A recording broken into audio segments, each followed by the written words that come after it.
नमस्कार स्टूडेंट।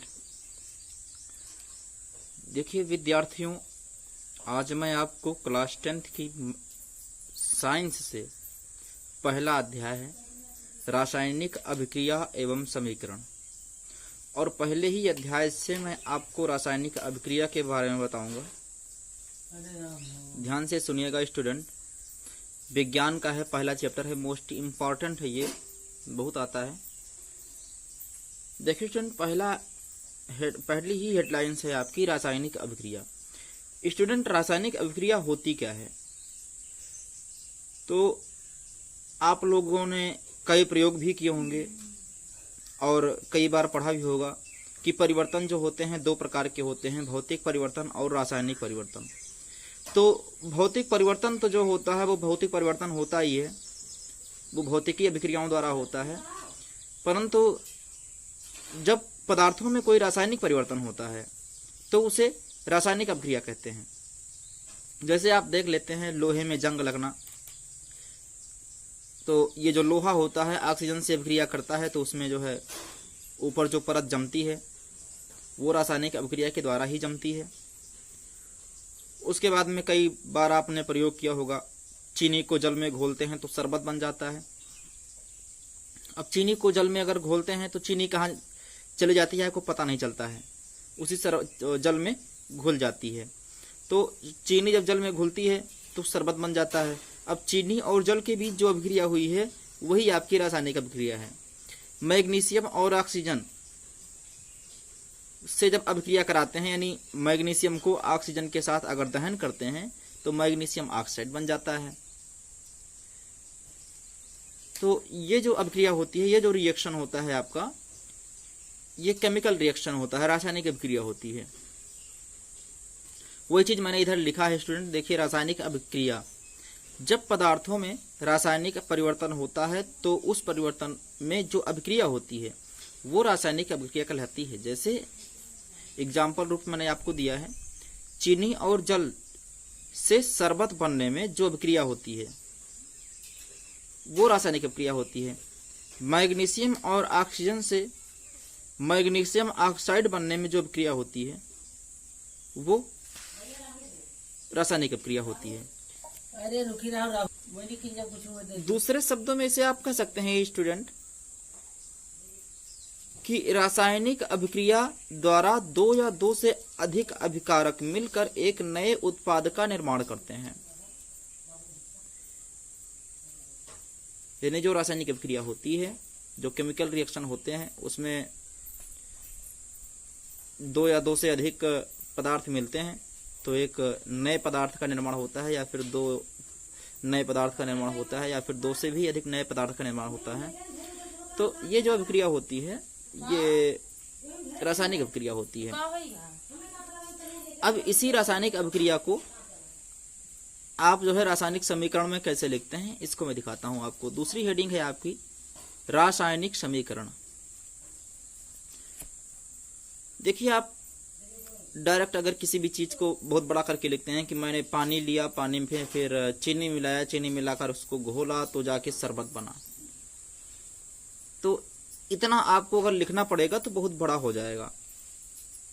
तो हमारे आधुनिक विज्ञान ने इसको रासायनिक समीकरण के रूप में लिखना बताया है आपको कि किस प्रकार इसको और आसानी से या सरलतम रूप में लिख सकते हैं, ताकि आपको ज्यादा बड़ा ना लिखना पड़े, बहुत अधिक मेहनत ना करनी पड़े। तो देखिए, हम बताते हैं, हम आपको किसी भी रासायनिक अभिक्रिया को सरलतम रूप में लिखना ही रासायनिक समीकरण कहलाता है। जैसे एग्जाम्पल मैं आपको देता हूं। देखिए, एग्जाम्पल मैं आपको दूंगा मैग्नीशियम और ऑक्सीजन की अभिक्रिया का।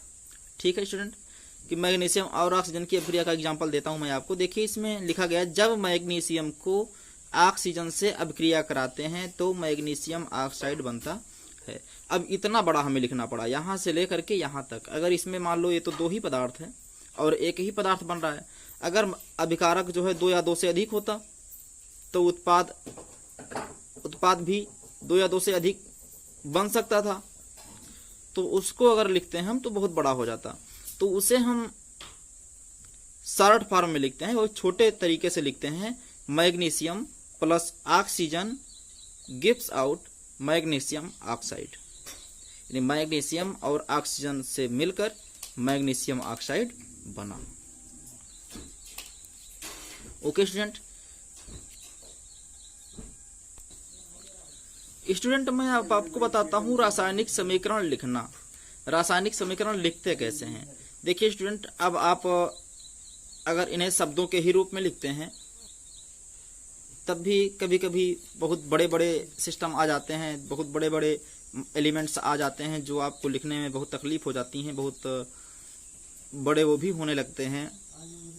तो इन्हें और शॉर्ट फॉर्म में लिखने के लिए रासायनिक सूत्रों का उपयोग करते हैं, उन्हीं तत्वों के रासायनिक फार्मूलों का उपयोग करते हैं और उन्हीं का उपयोग करके हम पूरा लिखते हैं। जैसे उधर मैंने देखिए यहाँ पे लिखा गया है रासायनिक समीकरण लिखना, तो दिया गया है रासायनिक समीकरण को लिखने की इससे भी संक्षिप्त विधि है, जिसे इसमें शब्दों की जगह रासायनिक सूत्रों का प्रयोग होता है। शब्दों में देखिए कैसे लिखा है, ये magnesium plus oxygen gives out magnesium oxide. लेकिन अब मैग्नीशियम और ऑक्सीजन को मैग्नीशियम ऑक्साइड मिलकर के बना है। तो देखते हैं मैग्नीशियम का जो केमिकल फार्मूला होता है वो Mg होता है, ऑक्सीजन का केमिकल फार्मूला आपका O2 होता है। तो इन दोनों से मिलकर जो बने हैं वो MgO बने हैं, मैग्नीशियम ऑक्साइड बने हैं। अब देखिए स्टूडेंट, यहाँ पे आप देख रहे होंगे O2 है, यहाँ पे सिंगल O है, तो इसमें कोई वो बात नहीं स्टूडेंट, इसमें एक ही परमाणु होता है, इसमें डबल इसके 2 गुना परमाणु होते हैं, इसलिए दोनों आपस में जो है मिलकर सिंगल परमाणु बन गए हैं। अब देखिए विद्यार्थियों, संतुलित रासायनिक समीकरण। संतुलित रासायनिक समीकरण को अब हर चीज में देखते हैं संतुलित रासायनिक समीकरण क्या होता है। तो आप जानते हैं कि कोई भी पदार्थ हो, क्लास 9th में आपने पढ़ा है द्रव्यमान संरक्षण का नियम, याद होगा आपको। क्लास 9th में जो द्रव्यमान संरक्षण का नियम आपने पढ़ा है वो ये है, देखिए लिखा है हम यहाँ पे कि रासायनिक अभिक्रिया में पदार्थों का ना तो सृजन होता है और ना ही विनाश होता है। यानी पदार्थ ना तो बनते हैं या ना तो उनका निर्माण होता है और ना ही उनका नाश होता है। कहने का मतलब, जैसे चीनी को जल में अगर घोलते हैं तो चीनी को जल में घोल रहे हैं तो उसमें चीनी खत्म नहीं हुई है। पानी में जो चीनी आपको दिखाई तो पड़ नहीं रही है, तो इसमें चीनी खत्म नहीं हुई है, चीनी उसी में मिल गई है, चीनी कहीं गई नहीं, उसी में है। और ना तो पानी कहीं पे गया है, क्योंकि आप देखते हैं एक गिलास पानी में आप चीनी को घोल लेते हैं, अगर घोलने के बाद में उसी गिलास में डालते हैं तो गिलास जो है उतना ही भरा होता है जितना कि बिना चीनी के भरा होता है, बिना शरबत के भरा होता है। तो वो चीनी घुलने के बाद भी उतना ही पानी उसमें रह गया है।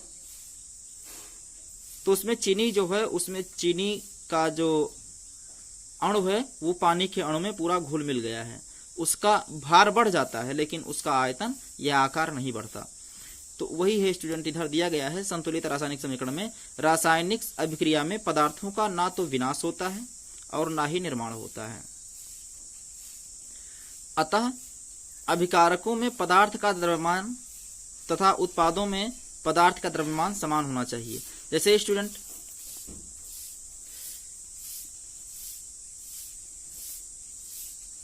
इसलिए समीकरण को संतुलित करके ही लिखते हैं। देखिए स्टूडेंट, मैंने यहाँ पे ऊपर आपको बताया कि अभिकारकों में पदार्थ का द्रव्यमान जो होता है तथा उत्पादों में जो पदार्थ का द्रव्यमान होता है समान होना चाहिए। देखिए जैसे Zn plus H2SO4 gives out ZnSO4 plus H2। देखिए जिंक तथा सल्फ्यूरिक अम्ल, जिंक और सल्फ्यूरिक अम्ल की जब अभिक्रिया करवाते हैं तो ये जिंक सल्फेट लवण बना और ये हाइड्रोजन अलग हो गया। तो इसे देखिए, इसमें Zn का सिंगल परमाणु इधर भी है स्टूडेंट और Zn का सिंगल परमाणु इधर भी है, एक ही एक परमाणु है। अब इसमें सल्फेट SO4 तो होता ही है, तो इसमें सल्फर और ऑक्सीजन, सल्फर का एक परमाणु इसमें भी है और सल्फर का एक ही परमाणु इसमें भी है। ऑक्सीजन के 4 परमाणु इसमें भी हैं, ऑक्सीजन के 4 परमाणु इधर भी हैं। यानी अभिकारक में भी 4 परमाणु और उत्पाद में भी 4 परमाणु। अब देखते हैं हाइड्रोजन के डबल परमाणु इधर भी और हाइड्रोजन के डबल परमाणु इधर भी हैं। यानी ये जो समीकरण है ये संतुलित समीकरण है, और ऐसा ही समीकरण आपको लिखना पड़ता है। ऐसे ही समीकरण जो होते हैं आपके संतुलित रासायनिक समीकरण होते हैं। अब मैं आपको बताता हूं कंकाली समीकरण अगर हैं तो उन्हें आप संतुलित किस प्रकार करेंगे, कैसे संतुलित करते हैं रासायनिक समीकरणों को। देखते हैं इनके 4 चरण होते हैं। रासायनिक समीकरणों को संतुलित करने के 4 भी चरण होते हैं। जितने एलिमेंट होते हैं उतने ही चरण उसमें अपनाएंगे आप। देखिए कंकाली समीकरण को संतुलित करना, Fe plus H2O gives out Fe3O4 plus H2। अब इसमें देखते हैं Fe का इसमें सिंगल परमाणु है और इसमें Fe का 3 परमाणु है। इसमें हाइड्रोजन का डबल परमाणु है, इसमें भी हाइड्रोजन का डबल परमाणु है। ये हाइड्रोजन के परमाणु तो इक्वल हैं। इसमें ऑक्सीजन के परमाणु जो हैं 4 हैं और इसमें ऑक्सीजन के परमाणु केवल 1 है।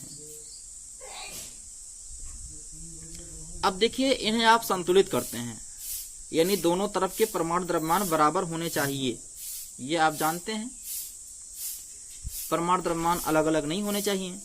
तो परमाणु द्रव्यमान दोनों तरफ के बराबर करते हैं आप। कैसे करेंगे इनको देखिए, इधर Fe का 1 परमाणु है, इधर Fe का 3 परमाणु है, तो इधर भी Fe का 3 परमाणु हम करेंगे तो हो जाएगा 3Fe। हाँ स्टूडेंट, एक पॉइंट की बात यह है कि 3Fe, आप यहां पे Fe3 है तो आप इस Fe को Fe3 नहीं लिख सकते हैं, बल्कि 3Fe ही लिखेंगे। अब जैसे H2O है, इधर O का सिंगल परमाणु है। इसी समीकरण में देखते हैं, इधर O का सिंगल परमाणु है और इधर O का 4 परमाणु है और इधर O का 4 परमाणु है। तो इधर O का 4 परमाणु है, इसलिए इस O को यहां O4 नहीं लिख सकते, ये गलत हो जाएगा।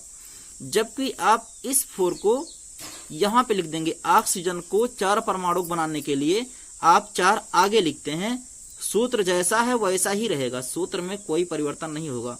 अब H2O को आप H2O4 नहीं कर सकते हैं, नहीं तो फिर जल नहीं रह जाएगा। H2O तो जल है आपका, जल को जल ही रहने देना है। अगर रासायनिक समीकरण में अगर आप परमाणु द्रव्यमान को यहाँ पे लिख देते हैं तो ये एलिमेंट चेंज हो जाएगा, फिर ये जल नहीं रह जाएगा। तो ऑक्सीजन के 4 परमाणु हैं तो 4 यहाँ पे ना लिख करके सबसे सामने ही लिखते हैं। दिखाते हैं, हम आपको बताते हैं। इधर Fe3, इधर 3 परमाणु हैं तो पहले Fe को ही आप बराबर करते हैं। तो Fe को बराबर करते हैं तो इधर Fe3 है और इधर Fe सिंगल, तो इधर का Fe जो है 3 कर देते हैं तो ये हो जाएगा 3Fe प्लस जैसा जो कुछ भी है वैसा ही वो उसको उतार लेते हैं। अब इधर देखिए Fe जो है 3 परमाणु हो गया और इधर भी Fe 3 परमाणु हो गया, यानी Fe का सारा सिस्टम सॉल्व हो गया है। अब आप देखते हैं ऑक्सीजन को, इधर O का 4 परमाणु है और इधर O का सिंगल परमाणु है, तो Fe3 तो सॉल्व ही है पूरा। Fe3 ऐसे उतारते हैं, प्लस देखिए H2O, अब इधर O का 4 परमाणु है, इधर O का 4 परमाणु है, इधर O का सिंगल परमाणु है, तो O का 4 परमाणु बनाने के लिए पूरे जल को आपको 4 परमाणु करना होगा, यानी 4 गुना पूरे जल को ही करना होगा। तब ये हो गया 4H2O। अब 4H2O का मतलब ये पूरा H2O जो हो गया वो 4 हो गया है। पहले एक था H2O, पहले सिंगल H2O था, लेकिन अब वही H2O पूरा 4 गुना हो गया है। यानी हाइड्रोजन का जो परमाणु द्रव्यमान है वो 2 चौको 8 हो गया और ऑक्सीजन का 4 हो गया। गिव्स आउट, इधर का जो कुछ भी है वो वैसे ही रहेगा। अब आप देखते हैं इधर H2 का सिंगल परमाणु बना, इधर H2 का सिंगल परमाणु है और अब इधर H2 का 4 परमाणु हो गया है, तो इधर भी 4 परमाणु कर देंगे हम। तो 3Fe plus 4H2O gives out Fe3O4 plus इधर H2 का 4 परमाणु करना है ना, तो 4 परमाणु कर दिए 4H2। ओके स्टूडेंट, अब देखिए 3Fe यानी Fe का 3 परमाणु इधर भी, Fe का 3 परमाणु इधर भी, H का 8 परमाणु इधर भी, H का 8 परमाणु इधर भी, O का 4 परमाणु इधर भी और O का परमाणु द्रव्यमान 4 इधर भी, यानी उत्पाद और अभिकारक और उत्पाद दोनों के परमाणु द्रव्यमान समान है। तो रासायनिक समीकरण को आप इसी प्रकार संतुलित करते हैं, एक एक को बराबर करते जाएंगे और उसी प्रकार बराबर करेंगे जिस प्रकार ये यहाँ पर मैंने करके आपको दिखाया है। एक बार फिर से देख लेते हैं ताकि समझ में आपको आ जाए। Fe का सिंगल परमाणु, Fe का 3 परमाणु, तो इधर भी 3 परमाणु कर देंगे तो 3Fe हो गया। अब यहाँ पे O का 4 परमाणु है, यहाँ पे O का सिंगल परमाणु है, तो यहाँ भी O को 4 परमाणु करेंगे तो यहाँ आगे 4 लिख देंगे। देखिए 4H2O हो गया। अब यहाँ पे H2 जो है सिंगल बचा, सिंगल H2, और इधर 4H2 है तो इधर भी 4H2 कर देंगे, हो गया 4H2, हो गया रासायनिक समीकरण संतुलित। स्टूडेंट, आशा है हमें कि समझ में आया होगा मेरा ये वीडियो आपको। तो अगर अभी तक आपने मेरे इस चैनल को सब्सक्राइब नहीं किया है तो सब्सक्राइब कर लीजिए, शेयर भी कर दीजिए ताकि आपके सहपाठियों को, आपके दोस्तों को मेरा ये वीडियो उन तक पहुंच सके और वो भी इसका लाभ उठा सकें। फिर मिलते हैं हम अगले वीडियो में। नमस्कार।